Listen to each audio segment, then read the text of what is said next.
પ્રેમ લગ્ન છે એ બહુ સારા છે અને એમાં એવું થાય કે તમને જે વ્યક્તિ મનગમતો વ્યક્તિ હોય એની સાથે તમને લગ્ન કરવા મળે. અને પ્રેમ લગ્ન અને જે અરેન્જ મેરેજ છે એનો કોન્સેપ્ટ છે એ આપણા ભારતવાળા સમજતા હજી કેટલી પેઢીઓ જતી રહેશે. અને આ પાછો ચર્ચાનો વિષય બનેલો કે જે આરતી સાંગાણી છે એણે ભાઈ કેમ લગ્ન કર્યા અને હું કામ આમ કર્યું ને તેમ કર્યું અને એને જાતે નિર્ણય ન લેવો જોઈએ, એને આમ ના કરવું જોઈએ તેમ ના કરવું જોઈએ. અરે ભાઈ એને લેવો છે નિર્ણય તો ભલે ને લીધો અને પછી પ્રેમ લગ્ન કરીને એને રહેવું છે, બાંધવું છે, કાંઈ બી કરવું એ પછી એની જાતે કરશે, એને જાતે નિર્ણય તો લેવા દો. તમે શું કામ કે કોઈની જિંદગીનો ઠેકો લઈને રાખ્યો છે? અને આ સમાજવાળા લોકો છે એ મને પસંદ નથી આવતા કે કોઈ છોકરી કે છોકરો નિર્ણય જાતે લે તો એને ખરાબમાં જ તમે ગણાવી દો. અને તમે જે સંસ્કારની વાતો કરો છો એ માને તો બધુંય સારું અને પોતાને ગમે એવું કરે તો એ ખરાબ.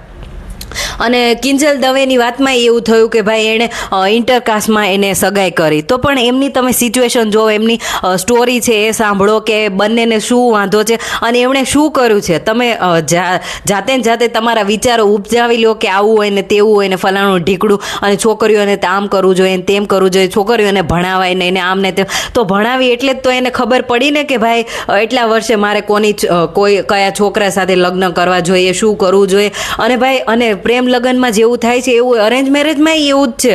અને અરેન્જ મેરેજ તો જે સાવ ખરાબ જે છે એ અરેન્જ મેરેજ જ છે, જેમાં છોકરો છોકરી રાજી ન હોય અને છોકરી છે બીજા કોકને પ્રેમ કરતી હોય તો એના મા બાપ છે એના લગ્ન કરાવી દે એટલા માટે કે સમાજવાળા એની શું વાતો કરશે, એનું ક્યાંક લફરું ચાલુ હોય અને પછી એમના મા બાપને ખબર પડે તો એ ગમે એના લગ્ન કરાવી દે. અને ખરાબ છોકરો હોય ને એને કાંઈ નથી આવડતું, દારૂડિયો છે, ખરાબ છે, તો એના મા બાપ એવું વિચાર કે આના લગ્ન કરાવી દે તો સુધરી જશે. તો કોઈકની જિંદગી છે એ અરેન્જ મેરેજમાં બગડે છે. એટલે લવ મેરેજ છે એ ખરાબ છે એવું નથી, પણ એમાં ખરાબ સમાજને એટલા માટે લાગે છે કે તમે જાતે નિર્ણય લઈ લો છો કે મારે આવા છોકરા સાથે લગ્ન કરવા છે, આમ કરવું છે, તેમ કરવું છે. અને જે લગ્ન છે એ ભાઈ પોતાને ગમે એ વ્યક્તિ સાથે કરવાના, સમાજને બધાને થોડી રહેવા આવવાનું છે. અને તમને નહીં ગમતો હોય એ છોકરો કે છોકરી સાથે તમે રહી જ ના શકો. અને સમાજ છે એ આ વાતને એક્સેપ્ટ કરવા તૈયાર નથી.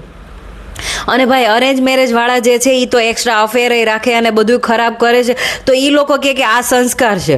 અરે ભાઈ હેના સંસ્કાર? અને એમાં છોકરો છે એ ખરાબ રીતે એની પત્ની છે એને એની આરે મારતો હોય, ગાળું દેતો હોય, દારૂ પીતો હોય તો એ સ્ત્રીને બધું સહન જ કરે જવાનું. અને લવ મેરેજ કરે ને એમાં કાંઈ ખરાબ થાય તો એના માતા પિતા એવું કહેશે કે તે જાતે નિર્ણય લીધો હતો ને તો હવે તું સહન કર. એટલે ભાઈ આ આપણા સમાજના લોકો છે ને એ કોઈ દિવસ કાંઈ એક્સેપ્ટ કરી જ નહીં શકે. એટલે તમને જે ગમે ને એ કરજો. ધન્યવાદ.